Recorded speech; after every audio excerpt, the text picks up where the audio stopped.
बिस्मिल्लाहिर्रहमानिर्रहीम और अस्सलाम वालेकुम। 9 अप्रैल और पाकिस्तान में मंगल की सुबह। आज अभी तक की अहम खबरें और मेरा तजिया। सबसे पहले आपको लाहौर लेकर चलते हैं, जहां से खबर देंगे नवाज शरीफ साहब की, जिनको गिरवी रखकर बेटी और भाई उम्रे पर और फिर लंदन यात्रा पर निकल गए हैं और उनको पीछे अकेला छोड़ दिया है, क्योंकि आपको बार बार बता रहे हैं कि चौधरी निज़ामुद्दीन ने उनको गिरवी रखा है, उनको बाहर जाने की इजाज़त नहीं है। ये हमने आपको खबर झक्कड़ साहब की थी, उसके बाद कंफर्म हमने किया था और अब हम दोबारा आपको इसकी कंफर्मेशन इस तरह से दे सकते हैं कि पिछले 2 दिन में नवाज शरीफ साहब की एक बड़े ही मोतबर सहाफ़ी के साथ मुलाकात हुई है, जिनसे उनकी ज़ाती दोस्ती है। और उनसे बात करते हुए नवाज शरीफ साहब ने शदीद फ्रस्ट्रेशन, गमो गुस्से का इजहार किया है कि उनका भाई और बेटी उनके साथ क्या कर रहे हैं। जाहिर है उन्होंने अपनी बेटी के बारे में बात नहीं कही तो भाई के बारे में, लेकिन इशारा बेटी की तरफ भी था।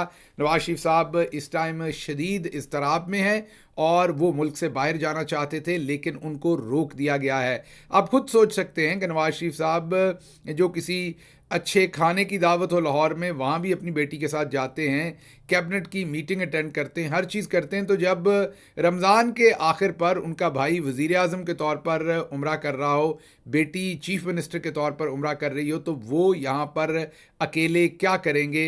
आप इस सारी बात को समझ चुके होंगे कि ये सब कुछ नवाज शरीफ के साथ हो क्या रहा है। लेकिन जाहिर है चौधरी निज़ामुद्दीन से जितना बड़ा फ़ायदा उठाया है, टोटल 15 से 17 सीटें जीतने के बाद आपको जिस तरीके से पंजाब और ऊपर की हुकूमत दी गई, 1100 अरब रुपए की करप्शन हटाई गई, उसके बदले में अब माले गनीमत उन्होंने गिरवी तो रखना था। लेकिन मैं आपको ये भी खबर दे देता हूँ कि चंद दिन में नवाज शरीफ साहब मुल्क से चले जाएंगे। जैसे ही इनकी बेटी और भाई आ जाएंगे तो फिर ये मुल्क से शायद चले जाएं, क्योंकि बेटी जितनी देर तक मुल्क के अंदर होगी इनको जाने दिया जाएगा, ये अंडरस्टैंडिंग बन रही है। मैंने पहले भी आपको कहा था कि ये ऐसी कोई ख़बर तो है नहीं कि इसके हम डॉक्यूमेंट्स देख सकें और आपको इसकी बिल्कुल उसको हम इंडोर्स कर सकें उन डॉक्यूमेंट्स को, या आपको बता सकें कि हमने खुद पढ़ा है। असल में तो ये सियासी तज्जिया है और सियासी इन्फॉर्मेशन और सियासी फैक्ट्स को सामने रखकर ये खबर जो है वो बन रही है और आपको दी जा रही है।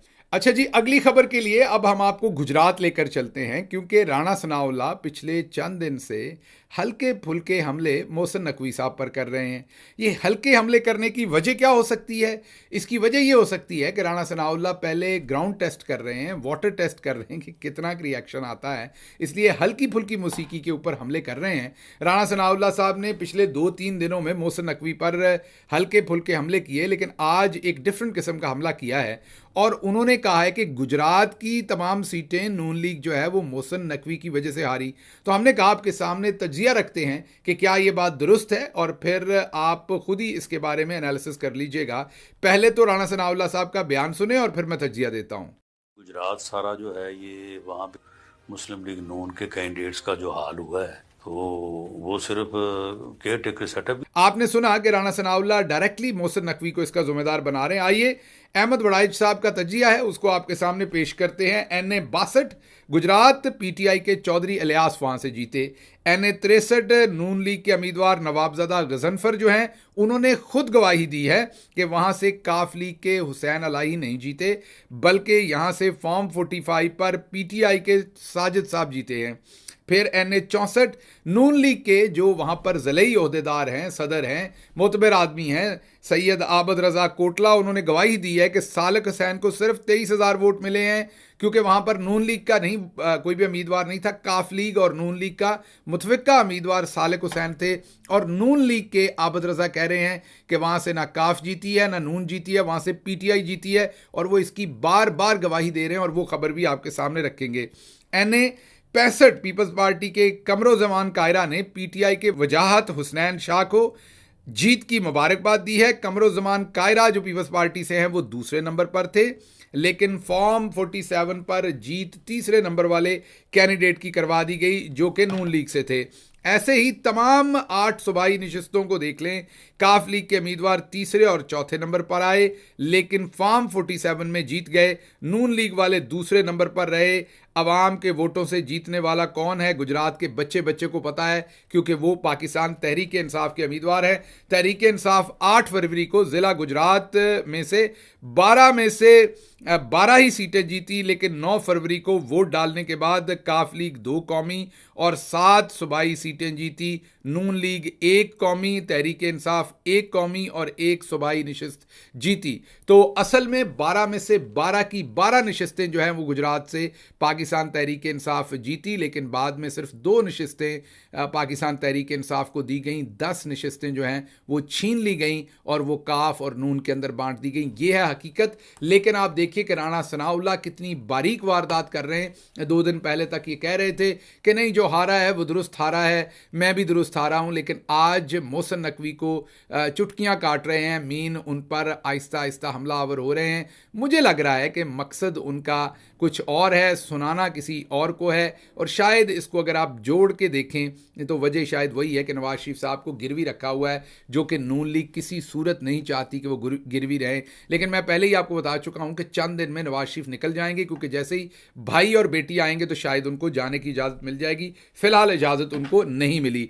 अच्छा जी, अगली खबर आपको देंगे कि इसी से जो मैंने आपको बताया कि जो आबद रज़ा कोटला हैं उन्होंने गवाही दी है। वो नून लीग के सीनियर ओहदेदार हैं, वहाँ से उन्होंने चीख चीख कर गवाही दी है। और पहले भी हम ये आपको खबर दे चुके हैं कि यहाँ से नून लीग नहीं जीती, काफ लीग नहीं जीती, पाकिस्तान तहरीक इंसाफ जीती है। और वो ये कहते हैं कि मैं ज़मीर की आवाज़ पर बोलूँगा। ज़ाहिर है उनकी मुखालफत है सालिक हुसैन साहब और चौधरी बरादरान के साथ, शायद इस वजह से वो ये बात कर रहे हैं इतनी खुल के, वरना नून लीग में ये ज़मीर के तहत बातें जो हैं वो थोड़ी कम ही होती हैं माजरत के साथ। लेकिन बहरहाल वो कम अज़ कम फैक्ट बता रहे हैं, भले अपनी मुखालफत में ही सही फैक्ट बता रहे हैं। अच्छा जी, अगली खबर रखते हैं। नून लीग में तमाशा जारी है। बाजी मरियम नवाज कहती हैं कि इमरान खान को सजाएं दुरुस्त हुई हैं। और जवाब में अगर दूसरी तरफ देखें तो बाजी मरियम और नवाज शरीफ के करीब तरीन दोनों लोग जो हैं वो ये कह रहे हैं कि इमरान खान को सजाएं गलत हुई हैं। इनके आपस में ही नोट्स एक्सचेंज नहीं है। मीन नून लीग वालों के घर के अंदर ही एक बात नहीं है। आइए ज़रा सुने ये कहते क्या हैं। तो जिन केसेस में आखिरी हफ्ते में सजा दी गई है, वो 31 साल जो सजा दी गई है, वो तो मेरा ख्याल है कि हमारे इलेक्शन को डैमेज करने के लिए दी गई थी। उसने हमें बड़ा डैमेज किया। जो इमरान खान का या पीटीआई का विक्टिम कार्ड है, हमदर्दी का कार्ड, वो बड़ा चार्ज हुआ उसके साथ। एक हफ्ते में क्या इमरजेंसी क़यामत आ गई थी कि भाई आपने एक हफ्ते में 3 सजाएं देनी थी? जमात की होती तो नजर आती। आप बताएं कि हमें तो सादा अक्सरियत भी नहीं मिली भाई, मगर मलबा हमें ही उठाना पड़ेगा। आप भी कठपुतली है, कहने का मतलब ये हुआ। देखिए, बिल्कुल आप सही कह रहे हैं, अल्फाज सख्त हैं, शर्मिंदगी वाले हैं। ये हुकूमत बनाई नहीं, बनवाई गई है। हमारी तो ख्वाहिश वो कौमी हुकूमत बनाने की नहीं थी। इमरान खान को 10 साल सजा हो गई कौमी राज अफशा करने पर, जो आज टीवी पर बैठकर कह रहे हैं ये नहीं होना चाहिए था। क्यों नहीं होना चाहिए था? आज सुबह मैं टीवी देख रही थी तो कुछ मीडिया वाले ये कह रहे थे कि ये बड़ी जल्दी में मुकदमा चला है जी, ये मुकदमा में जल्दबाजी में फैसला किया गया है। तो मैं नारोवाल, शकरगढ़ और जफरवाल से पूछना चाहती हूँ कि जल्दी में ये फैसला किया गया है तो मुझे बताओ, क्या उसको ये सजा ठीक हुई है या गलत हुई है?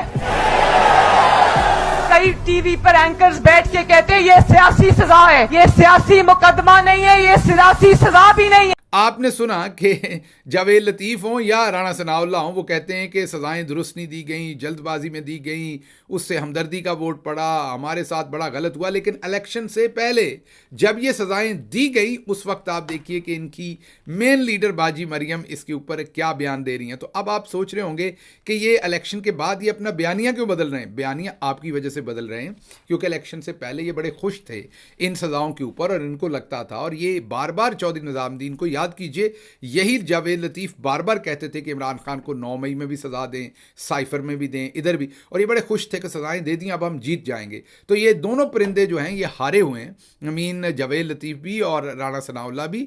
और ये इस टाइम इनको वो जैसे पुरानी चोट की सर्दियों में दर्द आती है वापस, इनको वो दर्द वापस आती है, टीस उठती है, तो फिर ये इस तरह के बयान देते हैं। हालांकि ये पूरा टब्बर, पूरी पार्टी बड़ी खुश थी कि इमरान खान को सज़ाएं दी गई हैं। अब क्योंकि अवाम ने रिजेक्ट कर दिया तो इनको समझ नहीं आ रही कि अब बयानियाँ कैसे वापस लें, एंटी इस्टेब्लिशमेंट का बयानिया बनाने की कोशिश की जा रही है। यही कोशिश नवाज शरीफ भी कर रहे थे, जिस जर्नलिस्ट को मिले थे उनको बता रहे थे कि देखें मुझे गिरवी रखवा दिया गया और मेरे हालात कितने बुरे हैं। अच्छा जी, अगली खबर आपके सामने रखेंगे कि मोहसिन नकवी और शहबाज शरीफ एक ही सिक्के के दो रुख हैं और वो एक ही जैसे हैं दोनों, और वो बिल्कुल एक दूसरे के साथ बहुत ही इज़्ज़त के साथ रहते हैं, एहतराम के साथ रहते हैं। मोहसिन नकवी की बेइज्जती या शहबाज शरीफ की बेइज्जती ये तो आपने फ़ैसला करना है। आपको सिर्फ हम जो टाउटे आज़म हैं उनकी कमाल सहाफ़त जो है उसके बारे में थोड़ा सा आपको सुनवा देते हैं कि वो क्या कहते हैं, और फिर आप उस पर मैं कोई तज्जिया नहीं करूँगा कि तज्जिए के काबिल नहीं है, आप सिर्फ उनकी बातें सुने। तो एक ही जुमले में, एक ही बात में वो कई बातें कह रहे हैं, ज़रा सुन लीजिए। मोहसिन नकवी साहब और शहबाज शरीफ साहब जी, इनको आप अलग ना समझें। अच्छा, ये एक ही सिक्के के दो रुख हैं। वाह। अच्छा जी, अगली खबर आपके सामने बहावल नगर से रखते हैं। टिकटॉकर वजीर आला हों या टिकटॉकर आईजी पंजाब हों, उनकी पुलिस के कारनामे आप खुद देखिए कि बहावल नगर के अंदर एक एसएचओ ताकत के नशे में धुत एक गरीब आदमी के घर घुस गए, बूढ़ी माँ को ज़दोकोब किया, तशद्दुद किया, औरतों के कमरों में घुस गए, उनके जिस्मों के ऊपर हमला किया, मार दाड़ की। आप क्या कुछ कहा और क्या किया ये ज़रा सुन लीजिए, क्योंकि वो घर वालों ने फिर तंग आके इस पुलिस को बिठा लिया, इनका असला इनसे ले लिया और इनको वहाँ पर रोक लिया, क्योंकि अहले मोहल्ला भी आ गए और लोग इकट्ठे हो गए। अब इनका वैसे अंजाम यही है, इन बगैरतों का अंजाम यही है, जिस तरीके से ये लोगों को, जिस तरीके से ये, मैं ये कहूँगा कि कानून का इस्तेसाल करते हुए लोगों का इस्तेसाल कर रहे हैं, जिस तरीके से लोगों को अब्यूज़ कर रहे हैं, कानून को अब्यूज़ कर रहे हैं, लोगों के पास और कोई चॉइस रह नहीं गई। सुनिए वहाँ पर क्या हुआ। बनाना नहीं चले अंदर वाले हैं। तीसरे बोर्ड किधर है? आपका बोर्ड किधर है? पता नहीं। आपका बोर्ड किधर है? वेपन किधर है आपका? आपका बंदा ले गया। आपका वेपन, आपका पिस्टल किधर है? अच्छा, अंदर की अमल लेना आया सी। मेरी जो गांड में इतने डंडे मारे वो किस लिए मरवाए आपने? ये मेरी कमीज फाड़ी है, किस लिए फाड़ी आपने? ये बटन तोड़े। अंदर बंदा बंदर औरतां दे घरां दे अंदर हुंदा। छाती पे, चेस्ट पे मारी आपने। ठीक है, अभी किसी ने नहीं मारे। अंदर फिर अम्ब लेना आया। हमारी फ्रंट स्नैक कैप, तो आपने उसकी छाती पे उसको बेहोश कर रहा था, वो वालदा मेरी थी। मेरा जीना वीडियो बनवा, मां दी वीडियो बना, लत्ता मारियां इधर आ रहा वीडियो बनाओ, इतने शर्म का जिला आज अंदर गए 10 बयान दे, इस बंदे ने मारिया लत्ता, मैनू दे बयान। अच्छा, हम ये बंदे ने की कीता वा आगे? अच्छा, मेरे वाल पुटे ने, मेरी बच्चियां ने मारिया, मैं हाथ जोड़े ने गाड़ी पहचान दे बना सी, कोई बदमाश नहीं, कोई लकेर नहीं। ਇਹਨੇ ਵੱਡੀ ਜਾਤ ਦੀ ਡਾਂਗਾ ਬਣਾਈਆਂ ਨੇ ਮੇਰੀਆਂ ਧੀਆਂ ਉੱਤੇ ਫੇਰੇ ਉੱਤੇ। मैं बीमार दिल दी मरीज है। मार मार साड़ी तबाही कर, मामू तस्वीर बनाओ, नहीं मार के छोड़ता बेहोश कीता, मार मार तबाही कर, मामे तस्वीर बना, फाकत तो चौके लागे ने कल फाड़ते हैं और फाकत तो चौके लागे बैठे। हां, एसएचओ साहब, साडा बंदा किधर कीता जे? अरे कमीज फाड़ दी मेरे उत्ते, लाठी चार्ज की मेरी सारी गांड। हां, देखो मेरे कपड़े पाड़े इन्होंने, मेरे मामू तो बेहोश करता मार मार के। आपने देख लिया, यही नहीं, आप इनके कारनामे और भी देखिए। लाहौर के अंदर एक कई मुकदमात में नामजद और मतलूब काशिफ ज़मीर नामी शख्स, जिसकी वजह शोहरत बहुत कंट्रोवर्शियल है और उनके बारे में कहा जाता है कि वो बहुत ख़ास किस्म की खिदमात जो हैं वो बड़े बड़े सियासतदानों और ताकतवर लोगों को फ़राहम करते हैं। ख़ास किस्म के शौक़ जो ताकतवर लोग रखते हैं उन शौक़ों को वो पूरा करते हैं और उसके लिए हर चीज़ उनको मुहैया करते हैं। तो वही काशिफ ज़मीर साहब को पुलिस एकेडमी का दौरा करवाया जाता है और यहाँ बहुत ही मानी खेज़ ये दौरा है कि जो लोगों की जवान बच्चियाँ अभी वहाँ ट्रेनिंग कर रही हैं उनके ट्रेनिंग सेंटर का दौरा करवाया जाता है। अब ये समझ नहीं आ रही कि काशिफ ज़मीर साहब को आईजी पंजाब ने ये जो इजाज़त दी है ये वहाँ पर वो क्या देखने गए हैं? इन पुलिस के लोगों की पेशावराना स्किल देखने गए हैं या इन बच्चियों की शक्ल सूरत देखने गए हैं? ये मुझे पता नहीं, क्योंकि उनकी वजह शोहरत बहुत कंट्रोवर्शियल है। माजरत के साथ मुबैना तौर पर रिपोर्टेडली जो सोशल मीडिया पर हम देख रहे हैं उनके बारे में जो बातचीत हो रही है वो बहुत ही कंट्रोवर्शियल हो रही है। ऐसे बंदे को ख़वातीन की पुलिस एकेडमी के अंदर भेजना जिसके बारे में बहुत इस तरह की कंट्रोवर्शियल बातें हो रही हों और वो मुकदमात के अंदर भी मतलूब हो, तो आप खुद ही सोचें कि ये टिकटॉकर चीफ मिनिस्टर और टिकटॉकर आईजी पंजाब मामलात को किधर लेके जा रहे हैं। अच्छा जी, अगली खबर आपके सामने करते हैं, और वो ये है कि नून लीग और लफाफा सहाफ़ियों की कुछ अजीब मंतक है। ये हमारे एक और दोस्त हैं, ये कहते हैं कि नून लीग हुकूमत लेना नहीं चाहती, उनको ज़बरदस्ती दे दी गई। जी हाँ, ये नून लीग ने 1100 अरब के जो पर्चे थे, जो इनके ऊपर केसेस थे, वो भी मजबूरी में माफ़ करवाए। जो नवाज शरीफ साहब वापस आए, उनके बेटे आए, और एयरपोर्ट के ऊपर जो उनको खिदमात मिली, सारे केसेस ख़त्म हुए, वो भी। फिर नवाज शरीफ साहब NA 130 से हारे लेकिन हल्फ उठा लिया। फिर उनकी बेटी हारी, हल्फ उठा लिया। उनका भाई हारा, हल्फ उठा लिया। पूरी पार्टी हारी, हल्फ उठा लिया। हुकूमतें ले लीं, सिर्फ हुकूमतें नहीं ले लीं, जाती उमरा को डिक्लेयर कर लिया। कैंप ऑफिस, इसी तरीके से मॉडल टाउन वाले ऑफिस के अंदर करोड़ों रुपए लगवा लिए। इसी तरीके से हेलीकॉप्टर्स के हेलीपैड बनाने के लिए बच्चों के खेलने के ग्राउंड छीन लिए। इसी तरीके से अब जहाज़ जो है जिसने जद्दा जाना था उसे मोड़ के मक्का ले गए, और पूरा टब्बर जो है वो उम्रे पे निकला हुआ है। पीछे से नवाज शरीफ साहब को गिरवी छोड़ गए। ये सब कुछ जो है ये मजबूरी में ही हो रहा है, शौक से तो नहीं मेरा ख्याल कर रहा। काश ये वाली मजबूरी पूरे पाकिस्तान को पड़ जाए और आम आवाम को भी इसी मजबूरी का इजहार करने का मौका दे दिया जाए। बहरहाल हमारे टाउट भाई क्या कहते हैं, सुनिए। और दूसरी बात ये है कि जो आपने अंदर से आवाज़ें आने की बात की है, मेरे ख्याल से ये उसकी भी वजूहात ये हैं कि एक काफ़ी लंबी चौड़ी तादाद जो है वो नून लीग के जो अंदर है, हत्ता के जो वुज़रा भी हैं, उनका भी ख्याल ये था कि यह हुकूमत लेके बहुत हमाकत का काम किया गया है, ये ठीक नहीं है। सुन लिया, मेरा ख्याल इस पर तज्जिए की ज़रूरत नहीं है, आप खुद ही इनके बारे में अपनी राय कायम कर सकते हैं और कह सकते हैं। इसी तरह अंसार अब्बासी साहब ने भी एक तज्जिया दिया है, वो भी आदत से मजबूर हैं, जब तक लोगों से वो भी नहीं सुनते, वो भी बाज नहीं आते। वो कहते हैं कि रमज़ान मुबारक में भी उन्होंने एक ऐसा तज्जिया दिया है जो हमें आपको बताना पड़ा। उन्होंने कहा कि इमरान खान जो हैं वो अपनी ज़ुबान और अपना गुस्सा कंट्रोल में नहीं करते। अगर वो कर लें और झुक जाएं और पाकिस्तान की फ़ौज के साथ NRO मांग लें और कर लें तो उनकी जान छूट जाएगी, ऐसे नहीं छूटेगी। मतलब वो कह रहे हैं कि मेरी तरह से इमरान खान मुनाफिक हो जाएं, वो बात कहें जो सच नहीं है। तो अंसार अब्बासी साहब असल में रमज़ान के महीने में इमरान खान से ये चाहते हैं कि आप जैसे मैं मुनाफिकत करता हूँ अल्लाह का नाम लेकर, उसी तरीके से आप भी अल्लाह का नाम और उसके मज़हब को इस्तेमाल करते हुए आप भी मुनाफिकत करें और NRO लें और साइड पर हो जाए। बहरहाल ये उनका तज्जिया था, इस पर हम क्या कहें।